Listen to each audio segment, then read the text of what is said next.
बीते कई दिनों से बेसब्री से इंतजार हो रहे और जिसकी चर्चा खूब हो रही थी वो बजट आखिरकार लोकसभा में पेश कर दिया गया है। वित्त मंत्री निर्मला सीतारमण ने लोकसभा में बजट 2026-27 पेश कर दिया, लेकिन इस बजट में एक तबका ऐसा भी है जिसकी उम्मीदें एक बार फिर अधूरी रह गई। देश के करोड़ों वरिष्ठ नागरिक हर बजट से पहले बुजुर्गों को यही आस रहती है कि रेलवे में मिलने वाली रियायतें बहाल होंगी, लेकिन इस बार भी उन्हें निराशा ही हाथ लगी। कोरोना महामारी से पहले भारतीय रेलवे पुरुष वरिष्ठ नागरिकों को 40% और महिला वरिष्ठ नागरिकों को 50% किराए में छूट देता था। मार्च 2020 में कोविड के नाम पर यह रियायत बंद कर दी गई थी। तब कहा गया था कि हालात सामान्य होते ही सुविधा लौटेगी, लेकिन 5 साल बीत जाने के बाद भी बजट 2026 में इस पर कोई ऐलान नहीं हुआ। इस बजट में जहां 7 नए हाई स्पीड रेल कॉरिडोर का ऐलान हुआ, जिसमें मुंबई से पुणे, दिल्ली से वाराणसी और वाराणसी से सिलीगुड़ी तक, वहीं बुजुर्ग यात्रियों की मूल जरूरतों पर सरकार की चुप्पी साफ दिखी। जिन शहरों के बीच अब मिनटों में सफर की बात हो रही है, वहीं पेंशन पर निर्भर बुजुर्गों के लिए टिकट के बढ़ते दाम एक बड़ी चिंता बने हुए हैं। रेलवे सूत्रों के मुताबिक वरिष्ठ नागरिकों को मिलने वाली रियायत खत्म होने से रेलवे को हर साल हजारों करोड़ रुपए की अतिरिक्त आय हो रही है, लेकिन सवाल यह है कि क्या इस आय का कुछ हिस्सा समाज के उस वर्ग को राहत देने में नहीं लगाया जा सकता जिसने दशकों तक देश की सेवा की।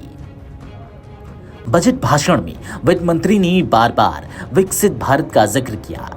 बुनियादी ढांचे, हाई स्पीड रेल और आधुनिक स्टेशनों की बात हुई, लेकिन वरिष्ठ नागरिक संगठनों का कहना है कि विकास का मतलब सिर्फ तेज ट्रेनें नहीं, बल्कि सामाजिक संवेदनशीलता भी होनी चाहिए।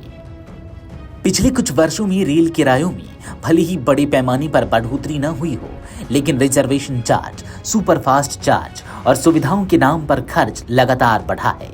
वरिष्ठ नागरिकों के लिए यह दोहरी मार जैसी है, एक तरफ सीमित आय, दूसरी तरफ बढ़ता सफर खर्च।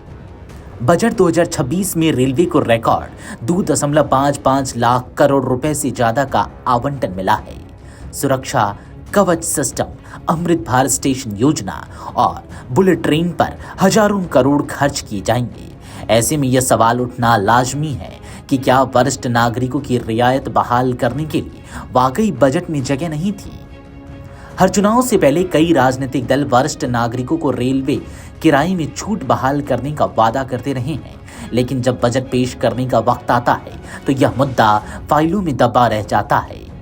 बजट 2026 में भी ना तो वित्त मंत्री के भाषण में और ना ही बजट दस्तावेजों में इस पर कोई संकेत मिला। अब ऐसे में सवाल उठता है, क्या अब भी उम्मीद बाकी है? रेल मंत्रालय का कहना है कि वरिष्ठ नागरिकों की रियायत पर नीति स्तर पर विचार चल रहा है। हालांकि बजट में जिक्र न होना इस बात का संकेत है कि फिलहाल सरकार की प्राथमिकताओं में यह मुद्दा ऊपर नहीं है।